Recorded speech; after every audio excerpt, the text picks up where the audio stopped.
एक दिन की बात है, भगवान के अकेले भगवान बैठे थे। धीरे धीरे करके ब्रज की जितने ब्रजवासी थे, गोपियों के बाल बच्चे थे, सब इकट्ठे हो गए। धीरे धीरे करके भगवान की खूब अच्छी मंडली बन गई।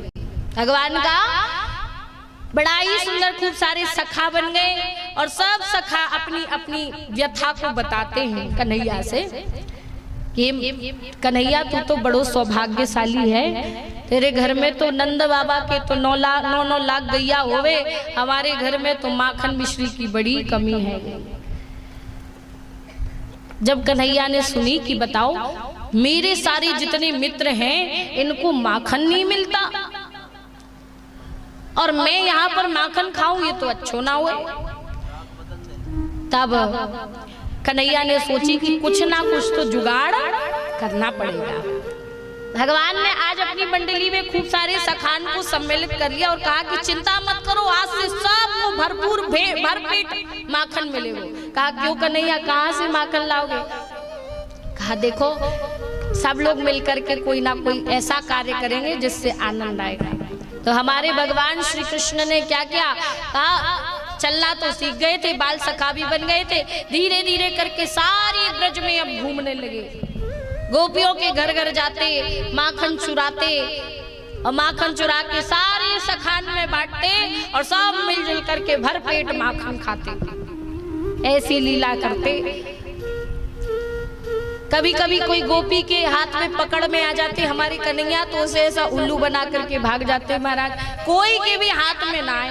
और गोपी जब शिकायत करने आती ना तो कन्हैया बड़ी तोतरी बोली में कहने लगती, मैया मैं नहीं माखन खाए, मैंने माखन नहीं खाए, सब झूठ बोल रही हैं। हाँ, ये सारी गोपियां झूठ बोल रही हैं। हमारी कन्हैया ऐसी ऐसी लीलाएं करे महाराज, सारी गोपियों को भी आनंदित करे। एक दिन की बात है, मैया यशोदा के द्वार पर 8-10 गोपियां इकट्ठी होकर के चली आई। मैया तेरो लाला बड़ो उपद्रवी है गयो, मैया समझा ले, रोक ले, व्रज ले, समझाई ले। और जब बारंबार कही महाराज, मैया ने कही क्यों, क्या हुआ? कहा भयो तुम इतनी सारी सुबह सुबह मेरे घर में लाला की शिकायत लेकर के आई हो, क्या कर दिया लाला ने? मैया जैसे ही मैया ने कही तो गोपियां कहने लगी, मैया का नाय कर दियो ये पूछ, तेरो लाला बड़ो उपद्रवी है गयो, विभिन्न प्रकार की लीलाएं करे। वत्सान मुंचन क्वचित समय क्रोश संजात हाश, ये निरंतर क्या करता है? कहने लगे मैया ये हमारे बछड़ान को खोल करके भाग जाए। मैया ने कही बछड़ान को खोले तो काम ही तो करे। जैसे ही कही तो गोपी कहने लगी, नहीं नहीं मैया, जब आपको पता चल जाए ना कि गाय धोवे को समय है गए हो तो वाकई 1 घंटा पहले ये बछड़ान को खोल दे, अब बछड़ान गाय को सारो दूध पी जाए और जब हम गाय लगाएं तो ये हमें लात मारे। ऐसे ऐसे उपद्रव करके भाग जाए मैया। मैया ने कही देख, यदि ऐसो उपद्रव करे तो नेकिया को डांट दिया करो, आंख दिखा दिया करो, फिर ये ऐसा उपद्रव नहीं करेगा। गोपियां कहने लगी मैया तो को क्या लगता है हमने समझाया नहीं होगा, हमने डांटा नहीं होगा? मैया हम यो डांटने के लिए गुस्से में आग बबूला होती है, लेकिन ये तुम्हारो लाला है ना ऐसी मंद मंद मुस्कान भरे कि आकी मुस्कान इतनी प्यारी है कि हम वहां मुस्कान को देखते देखते सारो गुस्सा ठंडा हो जाए। हाँ, फिर या के साथ तो हम भी हंसने लगे, गुस्सा गया चूल्हे में और हम भी या के साथ आनंद में खो जाए। और या की हंसी तो इतनी प्यारी है मैया कि कोई भी कितना भी क्रोधी हो, कितना भी किसी भी प्रकार का व्यक्ति हो, पर एक बार ठाकुर जी को बस देख ले तो वाको तो सारो गुस्सा ही ठंडा। हाँ, बड़े भाव के साथ भी भैया ये ऐसो ऐसो कार्य करे। एक दिन एक गोपी कहने लगी मैया मैं तुमको एक बात बताऊं, तेरो लाला जो है ना ऐसे उपद्रव करे। मैं बताती हूँ, परसों की बात है, मेरे पति का जन्मदिन था। मैंने अपने पति के जन्मदिन के लिए सत्यनारायण भगवान की पूजा रखी। घर में बहुत अच्छी पूजा विस्तारी। तो सत्यनारायण भगवान की पूजा के लिए मैंने प्रसाद बनाया, प्रसाद बना रही थी। उसी समय तुम्हारे ये लाला आ गए और कहने लगे कि गोपी हमको भी ये इतना बढ़िया बढ़िया प्रसाद बना रही हो तो हमको भी प्रसाद खिलाओ। तो मैंने या लाला से बस इतनी कही भैया कि देख अभी थोड़ी देर रुक जा, अभी सत्यनारायण भगवान की पूजा हैगी और फिर तो को प्रसाद मिलेगा। पर ये कहने लगे कि नहीं नहीं हमको तो अभी चाहिए। तो बाओ लाला कहने लगे कि हमको तो अभी चाहिए। और मैया मैंने या को थोड़ी डांट दियो कि नहीं नहीं अभी नहीं मिलेगा। तो ये गुस्सा होकर के भाग गया। मुझे लगा कि चला गया है। अब मैं अपने दूसरे कार्य में लग गई और जब वापस आकर के देखती हूँ तो क्या देखती हूँ, जिस स्थान पर सत्यनारायण भगवान की फोटो रखनी थी उस स्थान पर तुम्हारे ये लाला ने न जाने कहां से 2 बंदर के बच्चा ला करके बैठा दिए और कहने लगे लो गोपी अब कर लो अपने सत्यनारायण भगवान की पूजा। और ऐसे उपद्रव करके मैया भाग जाए। क्या बताऊं, खूब समझाती हूँ पर ये समझ तो ही नहीं है। एक गोपी कहने लगी मैया ये तेरो लाला है ना, ये हमारे घर में जाकर के माखन की चोरी करे। मैया तुरंत ही कहने लगी री गोपी तो को शर्म नहीं आई, मेरो इतनो सो लाला है यानी तेरो कितनो माखन खाए होगो, अंदर ढेर मटकी माखन पड़े हो ले जा। गोपी कहने लगी मैया तू तो नाराज हो गई, मेरी पूरी बात तो सुन। कहा मैया ये खा भी लेना माखन तो हमें कोई दिक्कत नहीं, लेकिन हमारी मटकी को तो सलामत छोड़ दे। नहीं मैया जब आपको पेट भर जाए ना तो ये हमारी सासू की दादी सासू की जितनी सारी मटकियां है ना सब फोड़ फाड़ दे। अब हम क्या करें, बहुत परेशान है गए। मैया ने कही देख एक बात बताऊं, तुम ना अपनी जो मटकी है ना वो छीके पर टांग लेना, ऊंचाई पर टांग दो। या तो छोटो सो लाला है या के हाथ नहीं पहुंचेंगे तो तुम्हारी मटकी बच जाएगी, तुम्हारा माखन भी बच जाएगा। गोपी कहने लगी मैया हमने यो भी करके देख लियो, हम अपनी मटकी जो है ना वो छीके पर टांगते हैं, लेकिन ये तुम्हारे सामने इतने छोटे से दिखते हैं। बाहर जाकर के देखो मैया इनकी अपार सेना है, इनकी खूब मंडली है, खूब सारे सखान हैं और इनकी मंडली में केवल ग्वाल बाल ही सम्मिलित नहीं है बल्कि बंदरों के छोटे छोटे बच्चों को भी। और जिस गोपी के घर में जाता है उस गोपी के घर की स्थिति मैया वो गोपी ही जान सकती है। उस मटकी को छीके में से नीचे उतारने के लिए इनकी तो नसैनी बन जाती है। कहा 8 ग्वाल वाल पहले नीचे, फिर 6, फिर 4, फिर 2 और फिर बाकी ऊपर ये स्वयं चढ़ जाते हैं। और फिर इतनी लंबी नसैनी की मैया हाथ तो वही मटकी तक पहुंच ही जा रहा है। मैया कहने लगी अच्छो ऐसो ऐसो उपद्रव करे।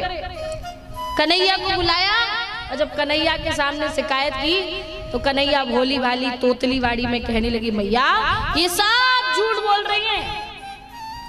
मैया कहने लगी हाँ एक तू ही तो है राजा हरिश्चंद्र सत्यवादी, ये सब झूठ बोल रही है। हमारे कन्हैया सारी कार्यों को करते हैं। गोपियां बारंबार उलाहना लेकर के आती हैं महाराज, ऐसी ऐसी शरारतें करती है। और वास्तविकता में देखा जाए ना तो ये गोपियां बस बहाना ले लेकर के आती हैं। बहाना कैसा, कहा एक बार बस नंद के लाला को देख ले कितना सुंदर है। शिकायत के बहाने सही, यदि नंद रानी के द्वार पर जाएंगे तो वह कहीं से किनारे से कहीं वो छोटा सा लाला आ जाएगा, हमारा कन्हैया आ जाएगा तो हमें नेक उसका दर्शन मिल जाएगा। तो वास्तविकता में हमारा जीवन हमारा दिन बढ़िया बढ़िया गुजर जाएगा। गोपियां यही भाव लेके आती। एक गोपी बड़े भाव के साथ माखन बेचने के लिए निकली, माखन बेच रही थी कि उसी समय उसका दुपट्टा हमारे कन्हैया ने पकड़ लिया और कहने लगे गोपी हमको नेक माखन दो। और जैसे ही कही तो गोपी कहने लगी देख कन्हैया अभी तो ताजो माखन नहीं है, अभी तो मेरा दुपट्टा छोड़ दे, मैं सवेरे ना तेरे लिए बढ़िया सा माखन दही खूब सारा लेकर के आऊंगी। और जैसे ही कही गोपी का आज दुपट्टा हमारे कन्हैया छोड़ नहीं रहे। गोपी कहती है क्या, हे कन्हैया छोड़ दे दुपट्टा नंदलाल, सवेरे दही लेके आऊंगी।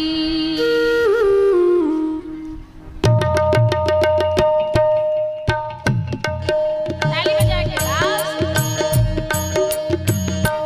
मेरा छोड़ दे दुपट्टा नंदलाल, सवेरे दही लेके आऊंगी।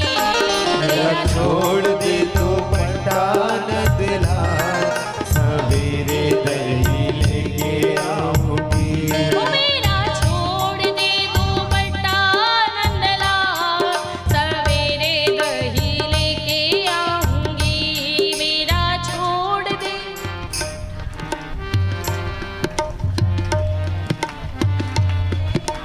थोड़ी थोड़ी आवाज आ रही है, सभी लोग बड़े भाव के साथ बोलेंगे, ताली बजा करके सबकी आवाज आनी चाहिए। मेरा छोड़ दे दुपट्टा नंदलाल, सवेरे दही लेके आऊंगी। मेरा सवेरे आगे वाले गा रहे, पीछे वाले भी गाए, बड़े भाव के साथ दोनों हाथ उठा करके ताली बजा करके। मेरा छोड़ दे दुपट्टा नंदलाल, सवेरे दही लेके आऊंगी। मेरा सभी लोग बोलिए भाव से।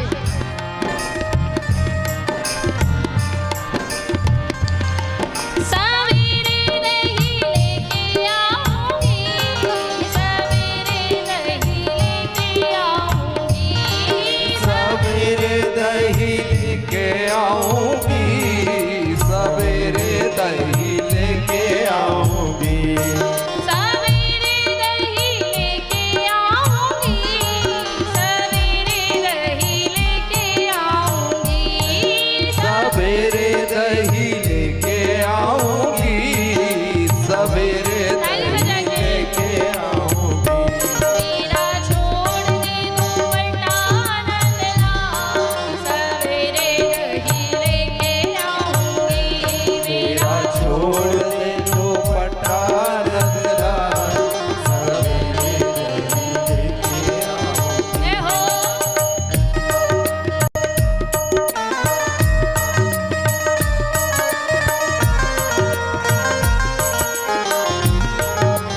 बोलो कृष्ण कन्हैया लाल की।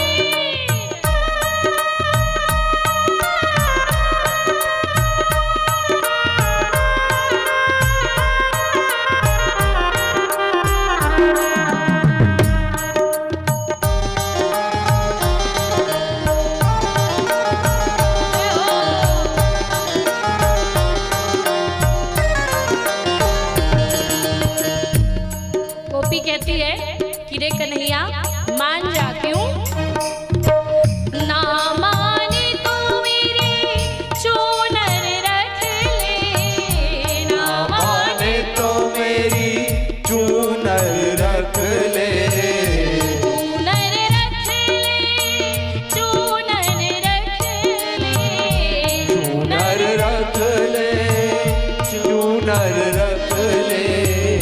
ना माने तू मेरी चूनर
गोपी कहने लगी कन्हैया ना माने तो मेरा हरवा रख ले, ना माने तो मेरा गरबा रख ले, ना माने तो मेरा हरवा रख ले,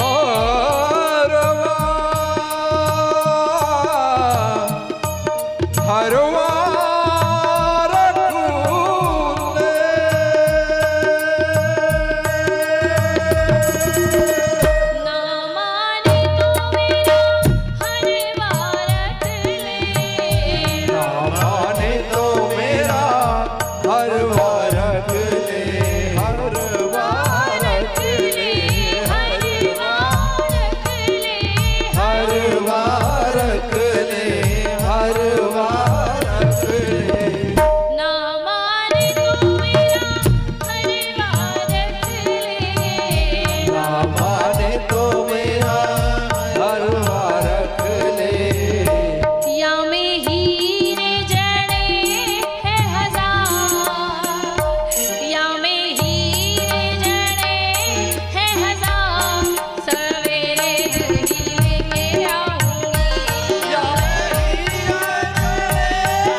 दुपट्टा नहीं छोड़ा तो गोपी कहने लगी कन्हैया एक बहुत बड़ी चीज तुमसे कह रही हूँ, रख लो, विश्वास करो, मैं कल दही लेकर के आऊंगी। गोपी कहने लगी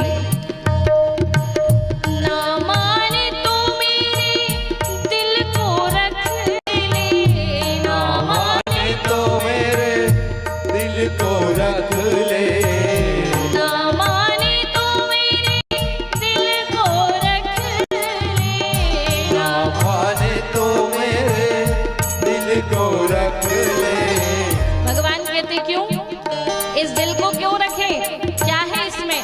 तो गोपी कहने लगी या में बैठी बिहारी लाल, या में बैठी बिहारी लाल, सवेरे लेके आऊंगी, या में बैठी बिहारी लाल, सवेरे लेके आऊंगी, मेरा छोड़ दे तो पटान लाल, सवेरे लेके आऊंगी, मेरा छोड़ दे दो पटान लाल, सवेरे नहीं लेके आऊंगी, सवेरे नहीं लेके आऊंगी, सवेरे नहीं लेके आऊंगी, सवेरे नहीं लेके आऊंगी, सवेरे नहीं लेके आऊंगी। तो मेरा छोड़ दे दो पटान लाल, सवेरे नहीं लेके आऊंगी, मेरा छोड़ दे दो पटान लाल, सवेरे नहीं लेके आऊंगी, सवेरे नहीं लेके आऊंगी, सवेरे नहीं लेके। बोलिए वृंदावन बिहारी लाल की, की जय, बोलिए माखन चोर भगवान भगवान की जय। भगवान इस तरह गोपियों को भी विभिन्न प्रकार से आनंद प्रदान करते हैं। गोपियां तो बारंबार भगवान से कहती हैं कि भगवान हमारा तो जीवन धन्य धन्य हो गया जो हमें इस ब्रज में भेजा और हमारे साथ हमारे कन्हैया सदैव हैं। वास्तविकता में कृष्ण का साथ पाकर के समस्त गोपियों के अंदर अद्भुत प्रेम हुआ।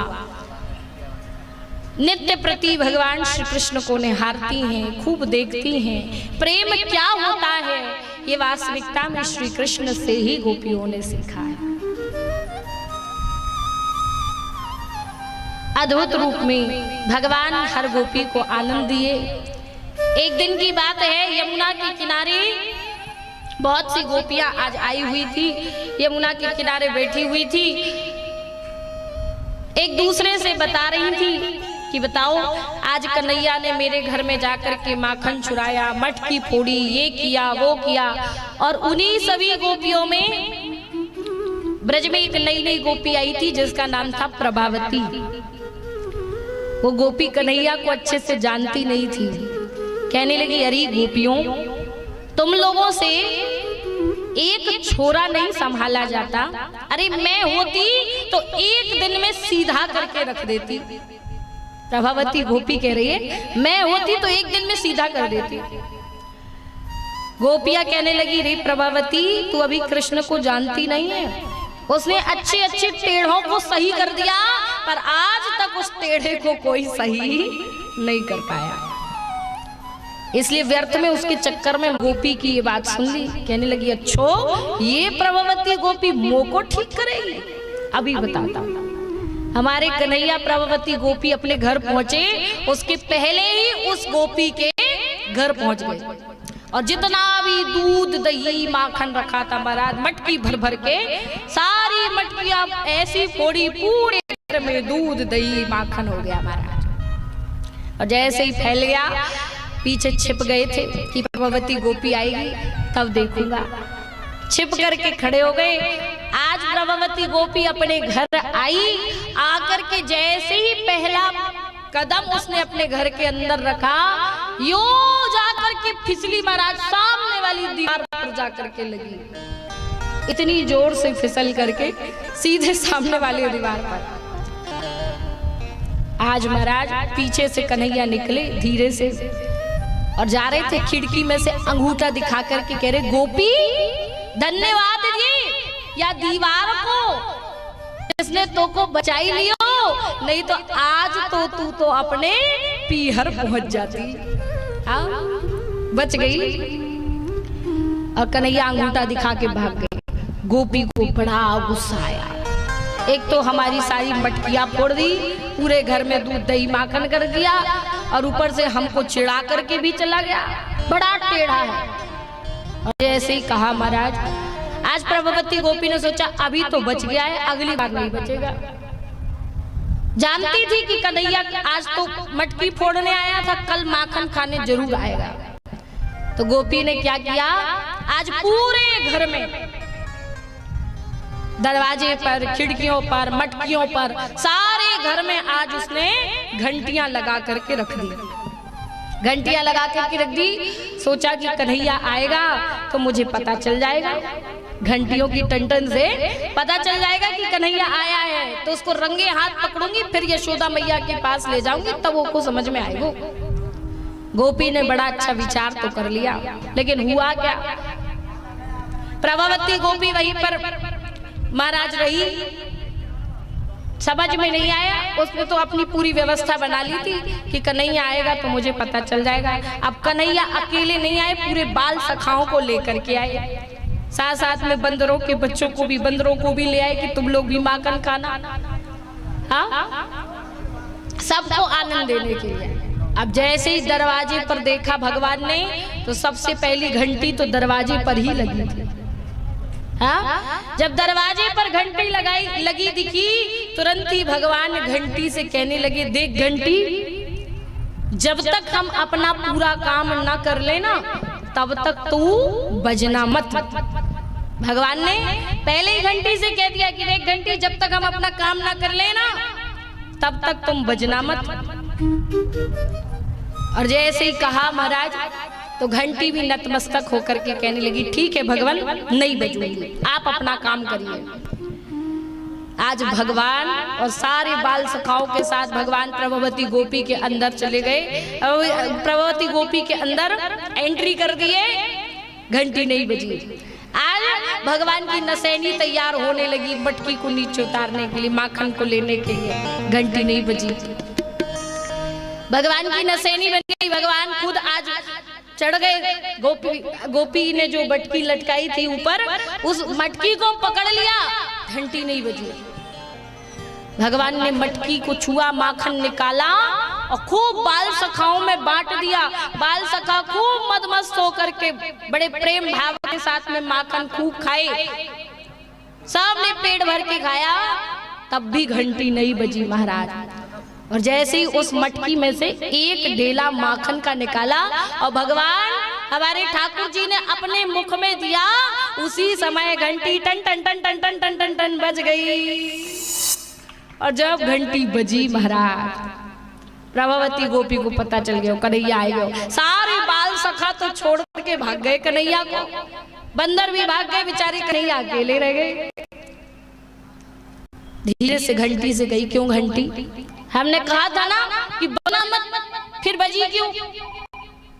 जैसे ही महाराज कही, उसी समय घंटी कहने लगी प्रभु देखो, इसमें हमारी कोई गलती नहीं है, इसमें हमारा कोई भी दोष नहीं है। ये तो आपने ही शास्त्रों में लिखा है कि जब भगवान को भोग लगता है तो घंटी का बजना आवश्यक है। घंटी नहीं बजती तब तक आनंद नहीं आता, भोग नहीं लगता भगवान को, तो घंटी तो बजना जरूरी थी। भगवान ने कहा बताओ, हमने इसको कहते अपने पैर पर कुल्हाड़ी मारना। ये तो हमने अपने पैर पर ही कुल्हाड़ी मार ली।